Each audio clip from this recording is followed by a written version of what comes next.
The DCU is finally ended. So let's get some Christmas ranking right now.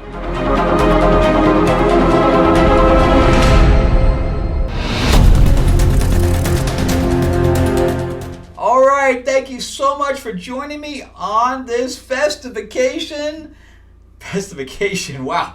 Festive occasion. I like my word better. Making up words now. So happy holidays, Merry Christmas, Happy Hanukkah, and any other religions that I don't know about that are celebrating today. Happy holidays to all of you and your family. Thank you so much for spending your time with me over the past 8 months or whatever, how long I've been working on this channel. And it's been fun, and since I've had the strikes, I haven't been able to work, so at least I got to do something. It's in front of the camera instead of behind.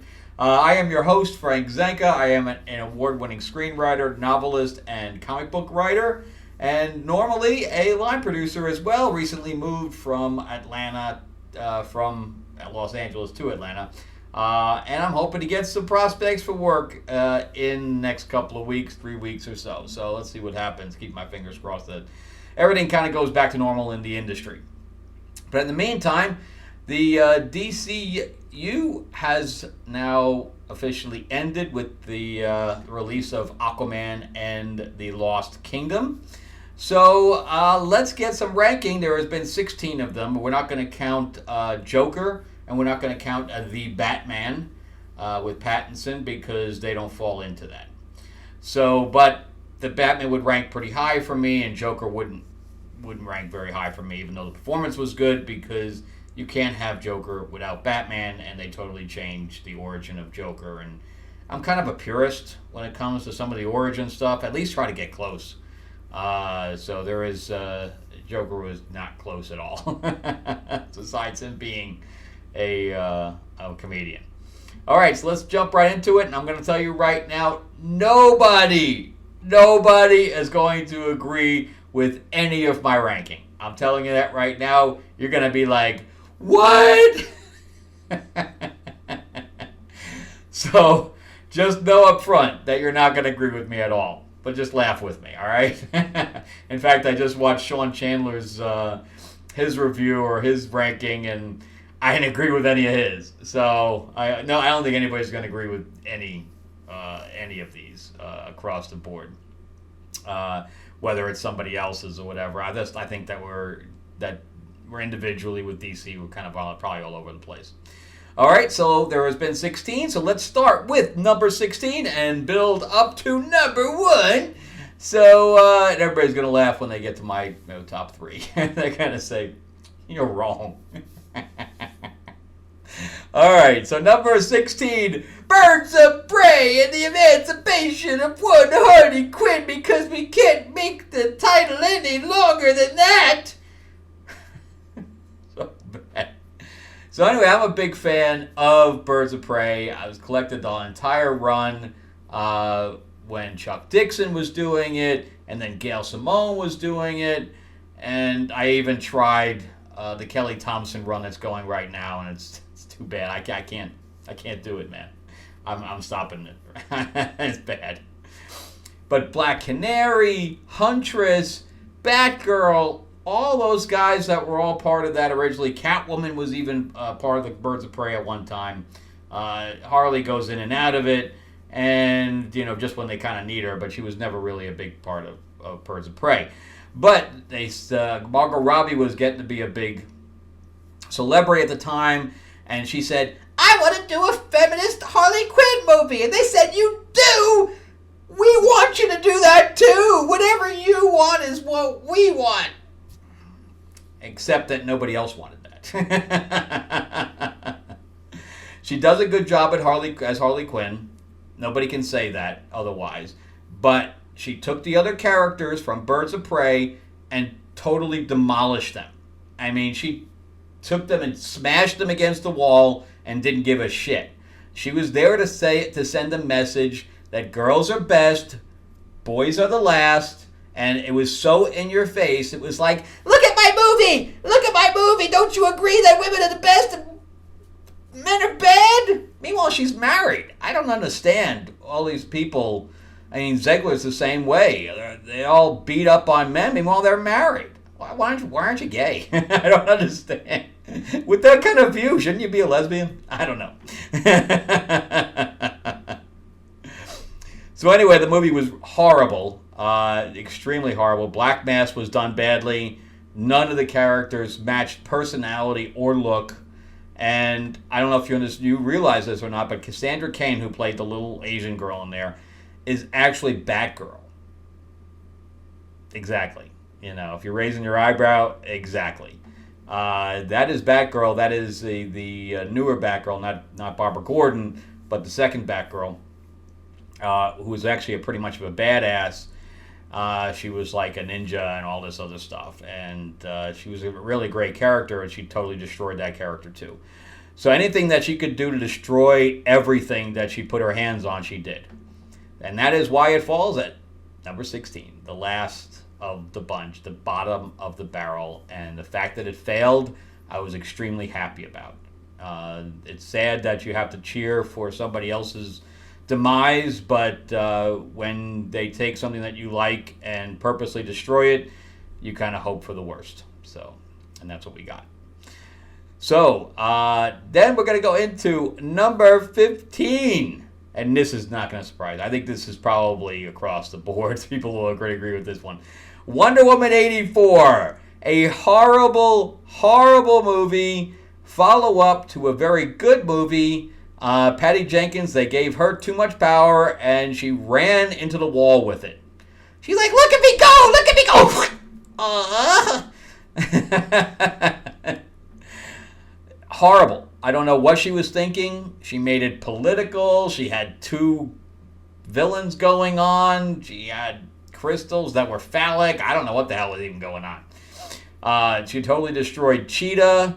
They used the gold armor from Kingdom Come that I love and didn't do anything with it. They had Linda Carter in there for absolutely zero reason. They had male, I don't know if I could say the word, male graping going on because Steve Trevor, they should never have brought Steve Trevor back in. But they did put him in another body, who's also the guy that's in the new Angel Studios movie. And The Shift. And, made her go to bed with a guy that, I don't know, I don't even know how that worked. How she saw him, even though it was really the other guy's face.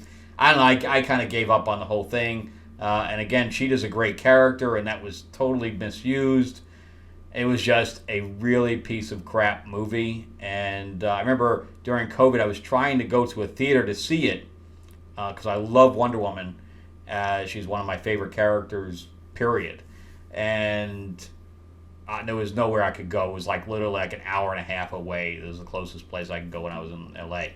And I ended up going to my friend's house that had Max or whatever else, and we all went. Well, that happened. It's so bad. It was so bad. But I'm sorry that it was Gal Gadot's last, she's had cameos, but it was her last solo film, and it was a waste. It was a waste. I was kind of hoping we could get a third one as long as Patty Jenkins wasn't writing it. But yeah, we'll never see it again, and now she's probably never going to be in the suit again. It was just a waste. I really hope Patty. Naturally, if you look at Patty Jenkins' career now, it's in the trash. Nobody's even heard from her anymore. See, this is what happens when you get too much power, man. You need to get a whole bunch of yes men around you, and you destroy things, and you destroy your career. Film is a collaborative effort. You have to be open-minded. You have to be. I mean, Zack Snyder's learning this right now with his stupid Rebel Moon thing that he's getting trashed on, because nobody went up and said this is bad. This is bad. You got to do a rewrite. But no, you got this power trip in your head, and you're going to do whatever the frig you want, and this is what turns out. All right, so let's move on to number 14, Blue Beetle. I'm Blue Beetle. I don't care about this character. The other two characters were more than that with Birds of Prey, but those two IPs, Wonder Woman and Birds of Prey, I do care about. but this character is kind of like Miss Marvel for me. It's just annoying. It doesn't work in the comics. Blue Beetle had a little run that nobody collected. So he's kind of a throwaway character in general. Why you'd even consider making a movie about him is beyond me. The same thing with Miss Marvel. Why they keep trying to push Miss Marvel when she hasn't worked in the comics in decades. I don't know. I don't get it. But here we are with Blue Beetle, and the whole movie didn't work. I went to see it kind of hoping they would do something different. Like with the other characters, I was hoping they wouldn't do something different. And with this character, I kind of hoped that they did. And they really didn't do anything. They didn't do anything. It was so cookie cutter, it was scary. There's really nothing to say about that movie. It was so trash. I do like the original Blue Beetle and Booster Gold together. When you put those two together, it's lots of fun. But you can't. The new Blue Beetle, there's just nothing there. There's nothing to work with. So let's move on to the 13, and this is going to shock everybody. But I'm going to explain. I think there are a lot of purists that don't like this movie. And this is Zack Snyder's Man of Steel. To me, it was a horrible movie. And I know there's people that like it, and I guess that's because they're not fans of Superman. They don't really understand Superman. They're looking for a brand new Superman, maybe. But this does not match the traditional Superman. And I like Henry Cavill. And even Henry Cavill knew that this was not Superman. That's why he was so looking forward to a new regime for Superman, because he wanted to do the hopeful Superman, which he never got to do. And he said that. So this Superman was completely different. Let's start with the fact that he let his father die. And no Superman in any iteration would never let that happen. He would figure out a way to not get caught, and he would do it. He would never, ever stand there and let that happen. Ever. So you already deviated from the character there to almost making him unrecognizable by the end. Then Superman does not kill. He's like Batman. He does not kill. Period.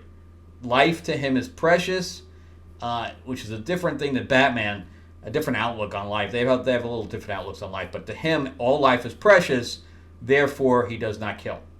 No matter what it is. Everybody's redeemable as far as he's concerned. So here we get the end with Zod, right? Where he's got the I-beams going towards the family. So he's got his head like this, right? He's got his head like this, and he twists it. If you can twist somebody's head with that much strength to kill him, why can't you move it away from the family? The laziest piece of shit writing that there ever could be. All you got to do is this. You don't have to twist it all the way around, and the family could have got out of there, and then you could have just finished the battle up. Zack Snyder does not understand these characters. He never did. He wanted to make another Watchmen. Any characters that do not kill, he does not understand it. He doesn't get it. So instead, he tries to put them in his own mold. Oh, Superman, we can do this. Ah, here's new Superman. It doesn't work, man. Not for the people that are fans. And that's why it ranks so low with me. I mean, even somebody online, he made it so dark that somebody online tried to make it lighter. They tried to make the suit lighter while re-editing it and recolor correcting it. Anyway, that's me, Superman, Man of Steel. It was a poor film. Then we had number 12, kind of following it, the whole Zack Snyder thing, Batman v Superman. I mean, obviously this is probably not high on probably anybody's list. Martha! Why did you say that name? So bad. So bad. They tried to shove Doomsday into this. They tried to shove the death of Superman into this. Jesse Eisenberg playing Fleck. I don't know what the hell he was even playing. You got the gummy bears in your mouth. I don't know what the hell he was playing. The best part of that was the end where we got to see, I forgot the guy's Maldonado, whatever guy's name is, That's going to play supposed to play Deathstroke. I kind of like that. We never got to see it outside of the post-edit credit scene. Batman was killing in there right and left. He wouldn't listen to Superman speak. He was shooting him right and left and hitting him without listening to him at all. I mean, he crashed cars onto people. The warehouse fight scene, he was killing people right and left. I don't even know what the fuck I was watching by the end of this thing. We got to see, the Trinity in that one shot. That I liked when they were fighting Doomsday. But that's about the extent of it, man. When Wonder Woman showed up and, I thought he was with you. God, so bad. So bad. Anyway, Dawn of Justice. And we got to see Aquaman. And I will talk about Aquaman in a little bit. But, Batman v Superman. Horrible, horrible film.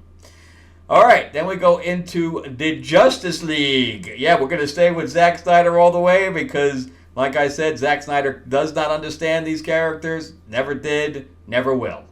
So Justice League, the best part of this was the Wonder Woman scene. After that, the movie just went downhill. So the beginning was actually okay with Batman on the rooftop fighting the Parademon. All that was kind of good. And the scene with Wonder Woman. And then it just goes to crap after that. It doesn't make any sense. We have the whole Themyscira thing. The Steppenwolf just showing up. None of it was sensical at the end. Superman showing up at the end was kind of cool. The whole fight scene with them resurrecting him. That was all just really bad stuff. Then we have Ezra Miller playing the Flash. It just doesn't work. And then we get the first thing of Aquaman played by Momoa, and I don't like Momoa as Aquaman, so it was just, for me, it was just a very poor movie. Then we'll go on to number 10, which is the Snyder Cut. So you can't put lipstick on a pig and say that it's pretty. It's just, that's all it is. The movie was still the same. They just added a few scenes to it that would cost millions and millions of dollars. The whole essence of the film didn't change. The acting didn't change. The casting didn't change. Nothing changed.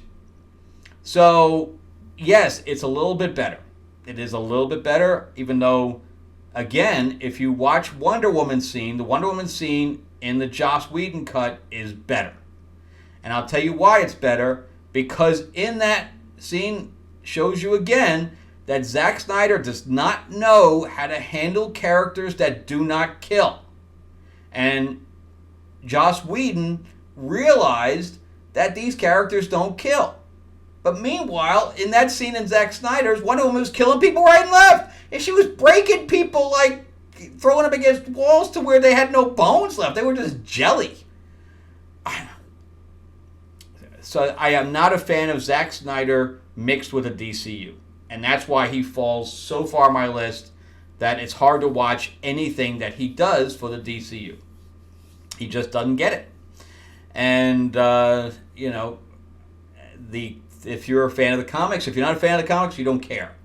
And that's why my list is going to be different than everybody else's, because I'm, as a comic book reader, still, and a fan of these characters in the comics to this day, I am seeing these films through a different lens than everybody else, or than most people that are just casual moviegoers.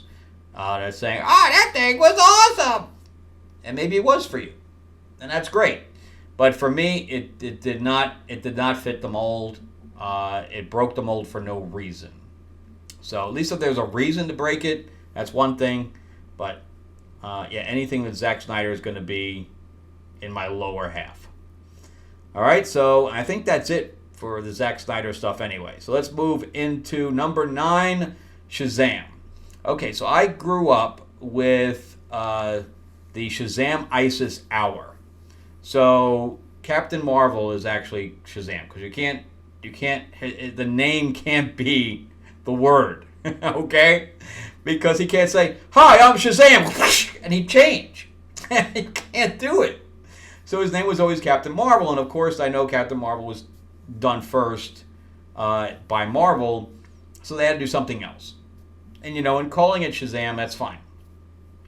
But he has, and they even mentioned this in one of the movies, that maybe he doesn't have the wisdom of Solomon, because Shazam is all the names of the different gods and stuff like that. That's how it comes up with the word Shazam. And so this was silly to me. The best part of it was the ending, where he gives the powers to all the family, but it was just too silly for me, and it didn't follow the original character, and I didn't get to see some of the other characters in it until the very end, and then we have a silly fight scene with Savannah, and it was just, overall, to me, it was just a poor film. And then we'll jump into, obviously, if you could, the other one hasn't been on here yet. I like the other one better, which most people did not. So anyway, that's it for number 9. So number 8, Suicide Squad.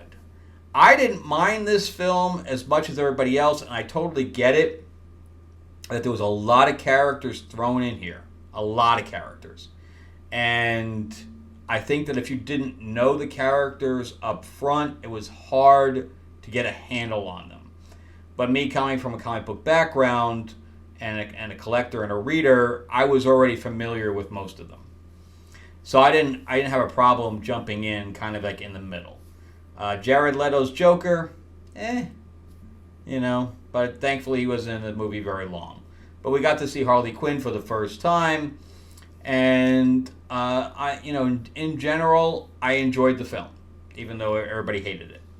And I've watched it a few times since, and it's you gotta walk in there knowing that it's kind of discombobulated and stuff like that. So it's not a very extremely coherent film, but to me it had some fun scenes in it, and and Flag and all that stuff.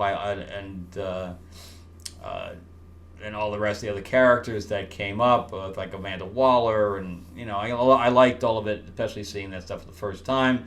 And I thought that even though Will Smith didn't match at all Deadshot by look or action or anything, I enjoyed him in the role anyway, and I thought he brought a little bit of something to it. All right, so let's move on to number 7, and I'm sure everybody. Me ranking this one above Justice League is probably everybody's scratching their head. The Flash. All right, I already said that Ezra Miller to me was an annoying. He's annoying. He did not match Barry Allen at all. Regardless of what he does, everything that actors do on their own time, I can separate it, because actors are all crazy. We're all crazy. Take it from me, who's dealt with a lot of them. They all have their quirks, man. If you knew half the stuff that isn't in the papers or on social media, you'd see this a little in a different light. So I'm able to separate the character actor from the actor, what they do in their personal lives. So I know that Ezra Miller was like completely bonkers. But I didn't like him as an actor. That's a whole other thing. However, I thought that he was reined in a little bit in The Flash. And just a little bit. And at least we got to see, having two of them together was a bad idea. They should have stuck with the source material and had Aquaman versus Wonder Woman, and anybody in the world would have paid for that to see Momoa versus Gal Gadot. That would have been $1 billion movie just because of that. But instead, we got Keaton come back. I thought all his scenes were really good. I was worried about Supergirl because it was a complete deviation from the regular Supergirl, but I thought Calais did a good job. I did like the costume. In fact, I bought the Hot Toys figure of her. And I like, even though the CG was bad, I had to look over the CG. I'm a guy of the 80s and early 90s where all the CG was bad. So that doesn't bother me as much as it bothers everybody else. I've seen some really bad CG in movies, believe me. So I was able to get through a lot of it, but seeing Batman in some of those scenes, I really liked. So that's where it kind of bumps it up for me. Number 6, Black Adam. I actually liked a lot of this. There's a lot of it that has problems, but I like the JSA, even though at least shave the guy, man. Or it's for Hawkman. He shouldn't have had a mustache or beard or whatever the hell he had, facial hair. At least get semi-close. So, but we had Dr. Fate in there, which was great. I mean, Brosnan did a great Dr. Fate. So there was a lot of good stuff in there, and him just killing people right and left. That is Black Adam. So you don't mess with Black Adam. But not having any connection to Shazam was a mistake. It was a mistake. And I understand that he didn't want to, play against, Levi's Shazam. I totally get that, but I think they could have made a pact where Zachary Levi could have brought himself down a little bit to be able to match where everything wasn't a joke. And I think that's where the problem that Dwayne Johnson didn't want to do. That's why he wanted to bring Superman in.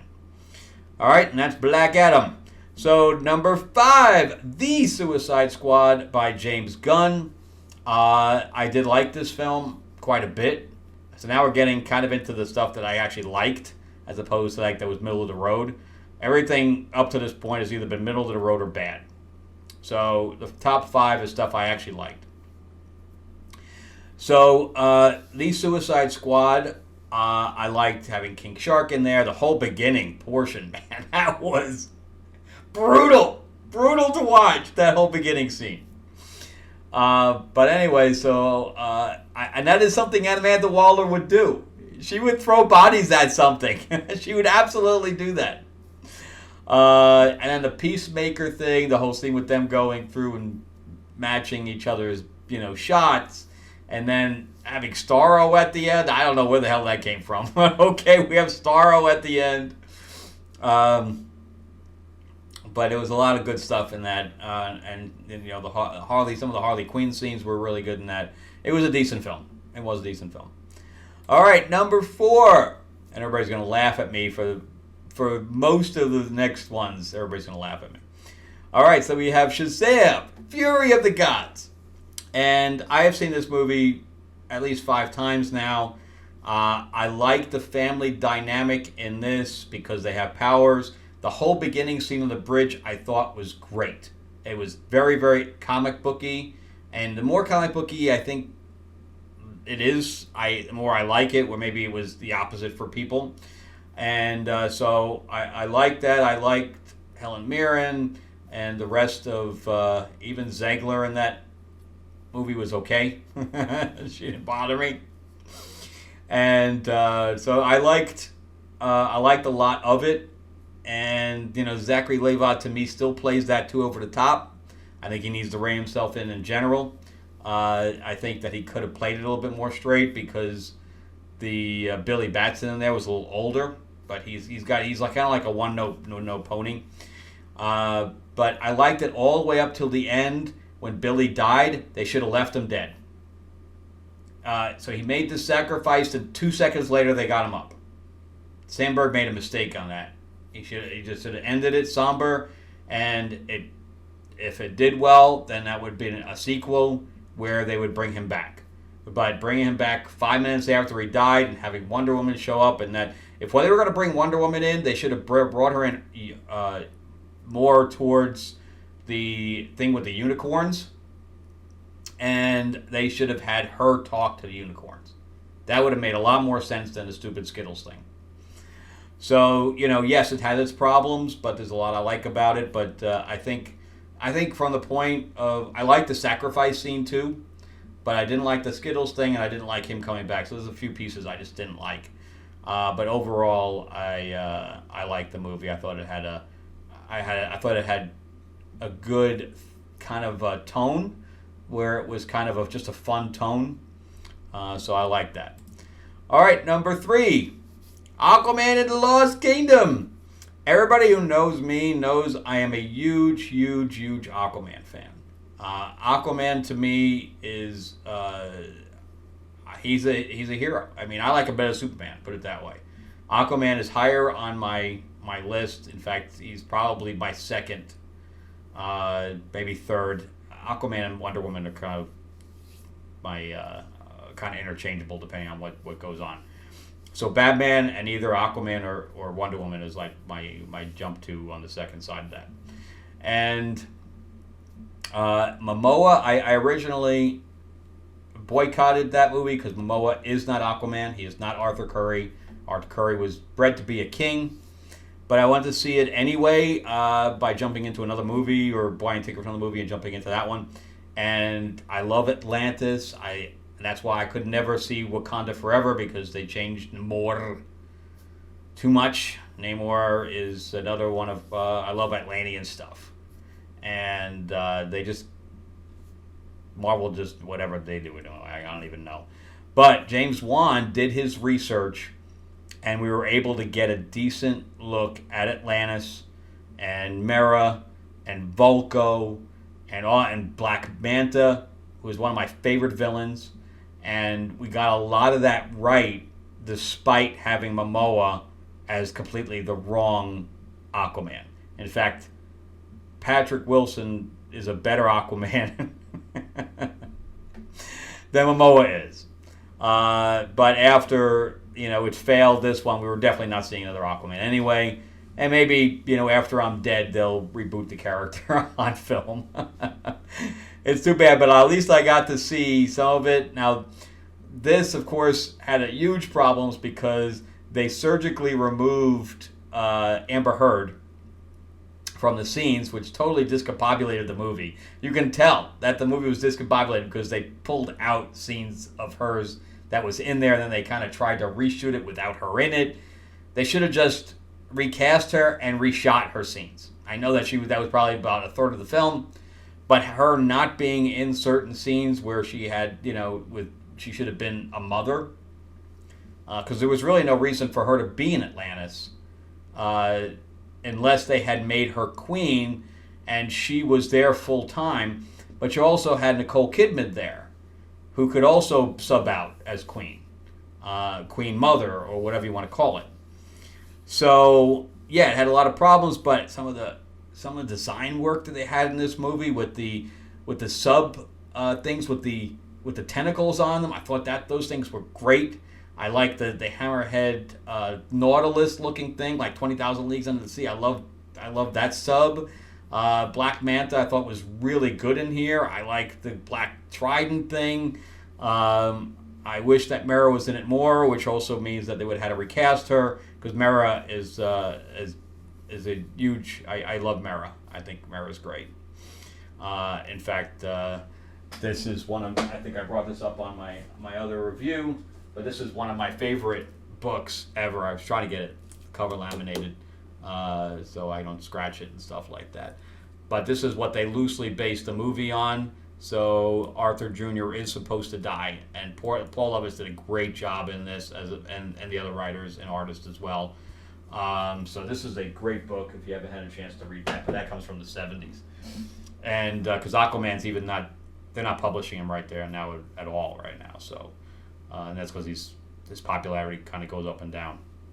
The Jeff Johns stuff is really good too. But anyway, that's I liked Lost Kingdom. I know it had some problems with it, but in comparison to some of the other problems of the DC films, I didn't mind it. All right, number 2, the original Aquaman. And again, this is a movie that I walked into because I was boycotting it originally, and I had so much fun with this film. Even though Momoa, I had a cringe at had his Aqua Bro stuff. He doesn't know. He's a one-note actor. He only knows how to play one thing, which was what kind of shocked me about Fast X. At least he was able to tweak himself a little bit. But yeah, I mean, again, Aquaman was bred to be king, but meanwhile, Mera called him stupid at least 4 times in that film.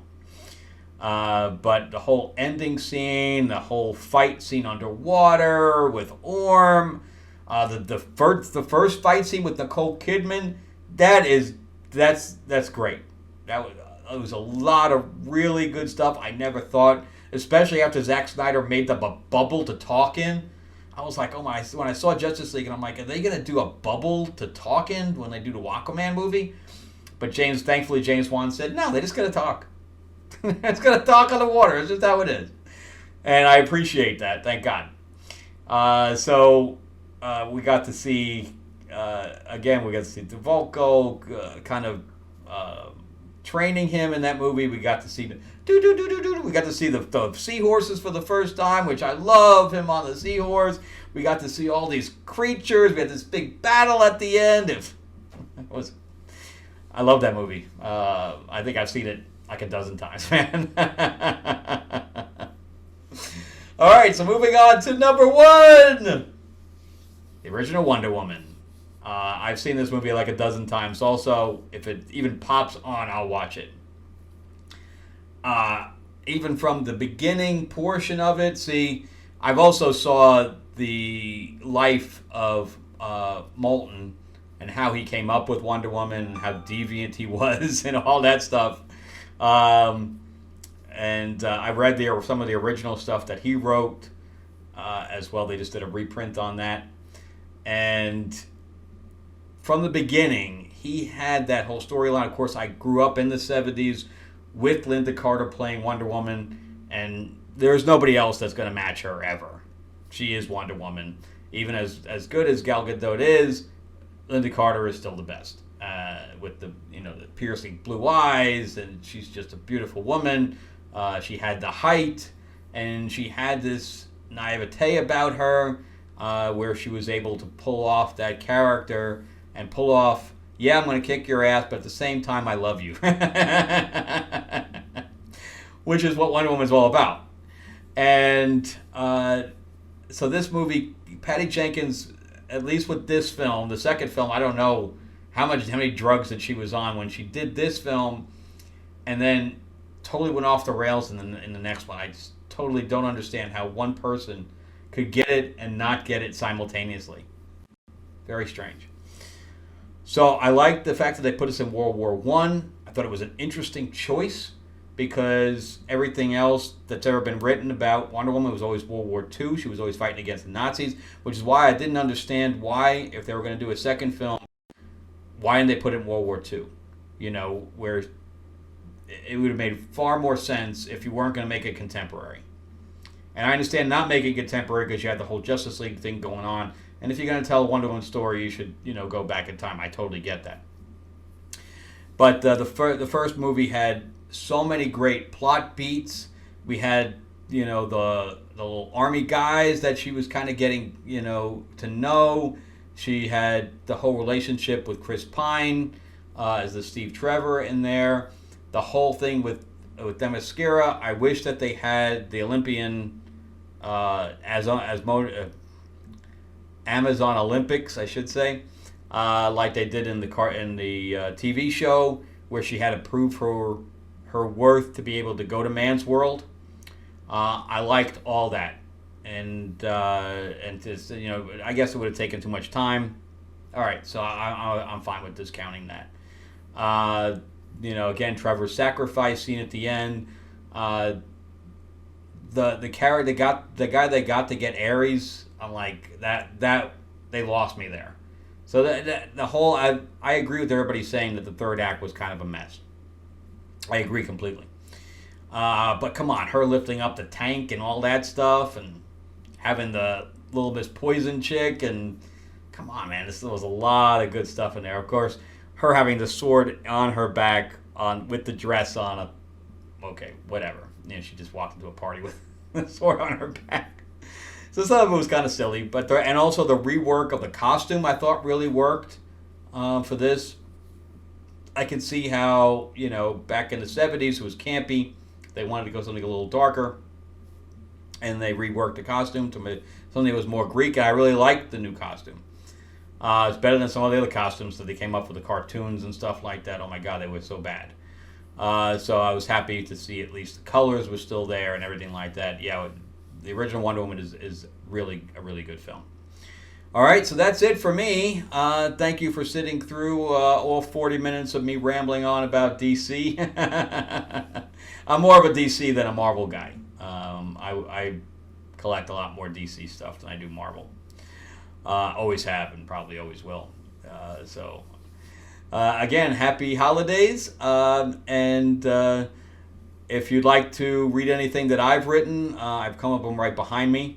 I'll put a link in the description below. You can pick some of them up on either Amazon or on DestinyAurora.net. There's also the Audible of Destiny Aurora.